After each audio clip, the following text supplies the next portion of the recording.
Hi, Rachel. Thank you for joining us today for this interview. I really appreciate you opening up and helping our readers with an insight into this topic. Firstly, let me introduce you to the listeners. You are a 31-year-old gender-fluid transgender person whose sexual orientation is pansexual or bisexual. So my first question for you is, what are your thoughts on the representation of the LGBTQIA plus community within Western Sydney? Hey Max, thank you so much for this opportunity. I really do appreciate it. I guess my opinion of the representation of the LGBTQ plus community within Western Sydney is extremely limited. As a queer folk myself and living in Western Sydney for over 30 years and still continuing to live in Western Sydney, there is always been a limited resource in regards to the LGBT community and, the focus, I guess, in regards to growing up. Because, growing up, I didn't feel that there was anything in the community that really supported me. It was always seeing things on TV, seeing things on news and articles, seeing things on Facebook and social media.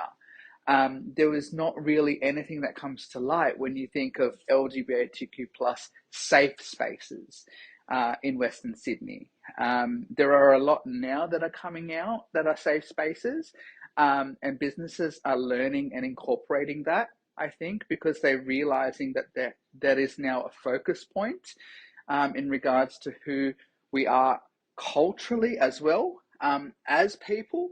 But focusing on your question, it's really a limited resource in regards to the LGBTQ plus community and trying to find your way in Western Sydney.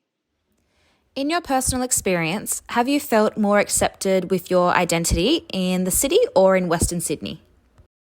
That's a really interesting question, Max, because obviously as an individual and as a queer folk myself, I've learnt that I can be anyone and anyone I want to be, whenever I want to be, wherever I want to be. But not many people like myself have been through the journey of exploration. Some people are always exploring for 30, 40, 50 years, until they actually find their true, authentic self. I guess for me, it has been the city, and it has been that way for a long time. I guess it's because also the city is away from where we live, from where we actually grew up, so we feel that we can be ourselves a lot more than what we can be when we're at home. I guess when you're growing up and you're trying to find yourself as an LGBTQ plus person, you generally go through the realm of, do I fit in? Is this place for me? Where do I go next? Where would I like to live? We go through the realm of things, and I guess being accepted is one of those things. I guess I've been very lucky, and being accepted has been very, I guess, forthcoming for myself. So that's why I've decided to stay in Western Sydney.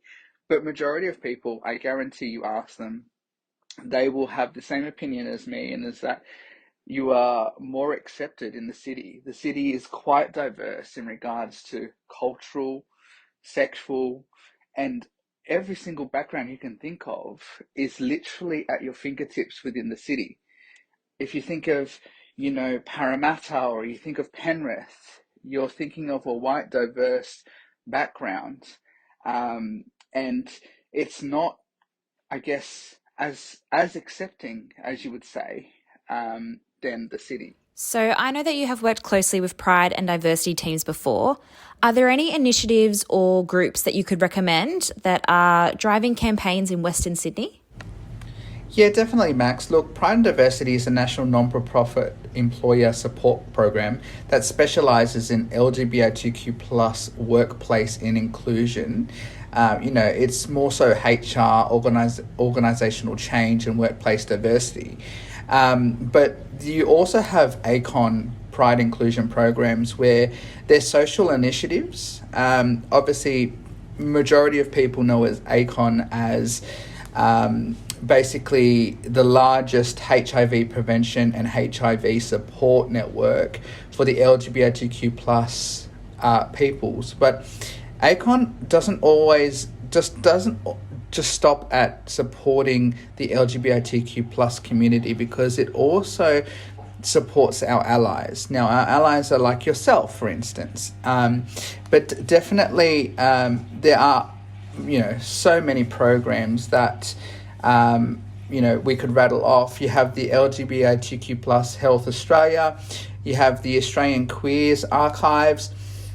There are a few communities there is a few initiatives in the community that really grasp onto that. I feel like universities grasp onto it a lot, and that's in line with Pride and Diversity, because Pride and Diversity really are into so many organizations. They help so many organizations in regards to strengthening their LGBTQ understanding and workforce, how to attract talent and things like that as well. You also have the Western Sydney Rainbow Connection, which is an inclusive communities network. There is also, and I can't think of it off the top of my head, but there is also... Oh, that's it. It's called Out West. So it's for ages between 12 to 18 and ages 18 to 25, where it's a social group for LGBTQ plus young people in Parramatta, Western Sydney, where you can connect with new friends, have fun, and access support and relevant information in regards to your health, well-being, coming out services in regards to counsellors and talking about things, because obviously, there is a significant amount of mental health issues that our LGBTQ plus peoples do go through, and definitely highlighting that is also an avenue to make sure you speak up and make sure you are heard. That is also a very, very and fundamental piece. Your well-being is at the forefront of everything. um, I do a lot of work with Are You OK? I'm a community ambassador for Are You OK? And I tell everyone that it's okay not to be okay. You know what I mean? Throughout my experience with Are You OK, I had been on a We Need to Talk podcast for Are You OK?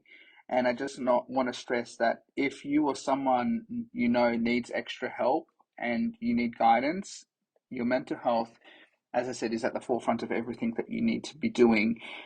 You can contact Q Life on 1-800-184-527, or ensure that you call Lifeline on 13 11 14.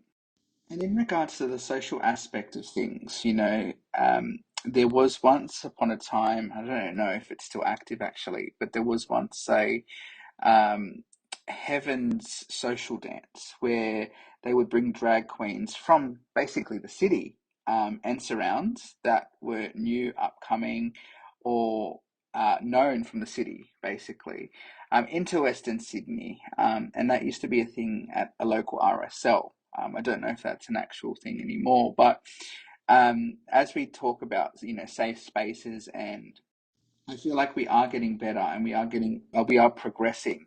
You know, there are a lot more safe spaces opening up, and I think that if you're a business, and it'd be worth you definitely looking at creating a safe space for these individuals. Well, thank you, Rachel, for sharing your experience and knowledge with us on this topic. Is there anything else that you would like to add? No, thank you, Max, for really trusting me, I guess. It's a privilege to be a part of. And I guess the one thing that I'd like to see is I'd really like to see our LGBTQ plus really span out into other communities, not just be in the CBD, because not everyone can travel to the CBD. It is quite, I guess, an expensive journey to the city from out west, I guess. yeah, I would really like to see, maybe a social gathering open up, or something, maybe local government could come together and really push for something to really, I guess, flourish in Western Sydney, because let's be honest, a lot of the population that go towards the city and the CBD does come from, the Western Sydney suburbs, southwest, northwest, whatever you want to say.